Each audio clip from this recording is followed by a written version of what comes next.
प्रदेश में लोकसभा चुनाव के पहले चरण की वोटिंग हो चुकी है। दूसरे चरण की वोटिंग से पहले बीजेपी और कांग्रेस को एक नया मुद्दा मिल गया है। अल्पसंख्यकों को लेकर एक दूसरे पर आरोप प्रत्यारोप का सिलसिला तेज हो गया है। वहीं हरियाणा के कृषि मंत्री कंवरपाल गुर्जर ने अल्पसंख्यकों के मुद्दे पर कांग्रेस को घेरा।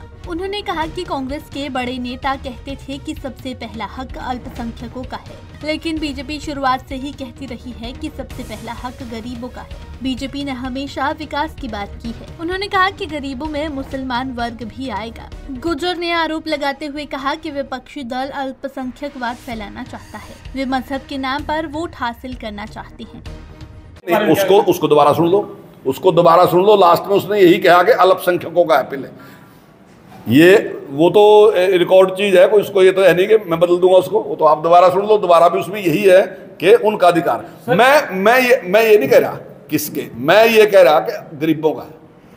माननीय प्रधानमंत्री जी ने जब शपथ ली तो उन्होंने कहा कि पहला अधिकार गरीबों का है, और हम इसके पक्ष में है। गरीब में मुसलमान भी आएगा, मुसलमान क्यों नहीं आएगा? ये मुद्दा हमने तो नहीं बनाया। मुद्दा बनाया किसने? बयान किसका है? पहला घोषणा पत्र में कौन लिख के दे रहा है ऐसी बातें? घोषणा पत्र में तो हमारे घोषणा पत्र में तो यही नहीं। हमने तो विकास ही हमारा मुद्दा है। हमारा मुद्दा पहले दिन से विकास है, तो हम विकास में चले। और विकास को जो गति भारत में दी है तो वो पूरी दुनिया में रिकॉर्ड। आज सबसे तेज गति से भारत विकास कर रहा है। देखिए, अब अगर जो हमारा विपक्षी है, जो विपक्ष का व्यक्ति है, वो अल्पसंख्यकवाद फैलाना चाहता है या मजहब के आधार पे वोट मांगना चाहता है, तो उसका जवाब तो देना पड़ेगा। मैं अब हम कैसे रहे उसको?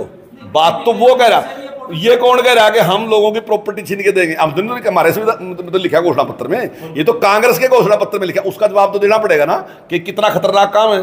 तो पहले भी ऐसे कानून उन्होंने बनाए और ऐसे खतरनाक कानून आगे भी उससे बना सके। तो ये हमारी ड्यूटी है कि उस पर जागरूक करें। जो फैसिलिटी हमने दी आम आदमी को, उसके बारे में हम चर्चा करते हैं। उसमें क्यों नहीं चर्चा करते? देखिए, इसके बारे में तो जो हमारे बड़े लीडर हैं वो बताएंगे, लेकिन वो बिल्कुल अन्यायपूर्ण है। हर आदमी उससे परेशान है कि उससे जो है मतलब इस प्रकार के अधिकार उसमें हैं उनके पास, जो जितनी जानकारी मेरी है, कि उसमें फिर दूसरा व्यक्ति को हस्तक्षेप नहीं, उन्हीं की कोर्ट में जाना पड़ता है। तो उसमें अन्यायपूर्ण, अगर वो अन्यायपूर्ण है तो निश्चित तौर से समाप्त होना चाहिए। वहीं इस मौके पर कंवरपाल गुर्जर दुष्यंत चौटाला को घेरते हुए भी नजर आए। उन्होंने कहा कि हरियाणा के मुख्यमंत्री के ऊपर भ्रष्टाचार का एक भी आरोप नहीं है। उन्होंने साफ कहा कि अगर दुष्यंत चौटाला पर आरोप सिद्ध होते हैं तो उस पर जरूर कार्रवाई की जाएगी। हाँ, वो सिद्ध होगा तभी तो ना जी। अब आप शिकायत करो, उसकी जांच करो। अगर वो है, ऐसे मुंह चलाने से तो कुछ नहीं। पूरे हरियाणा में आज कोई भी ये बात नहीं मानता कि हरियाणा का मुख्यमंत्री भ्रष्ट है। सब लोग मानते हैं कि ईमानदार मुख्यमंत्री। हर आदमी, 3.25 करोड़ लोग ये मानते हैं। अब कांग्रेस के 15 लोग कुछ कहें तो इससे तो कुछ नहीं होता ना। देखिए, वो कोई ऐसा अलग बयान नहीं। उन्होंने कहा कि इस प्रकार के अगर आरोप आते हैं तो भ्रष्टाचार का आरोप किसी पे भी आएगा, जिसके भी के ऊपर भी आएगा। अगर उसको सिद्ध होगा तो किसी के खिलाफ भी कार्रवाई की जाएगी, कोई भी हो जाए।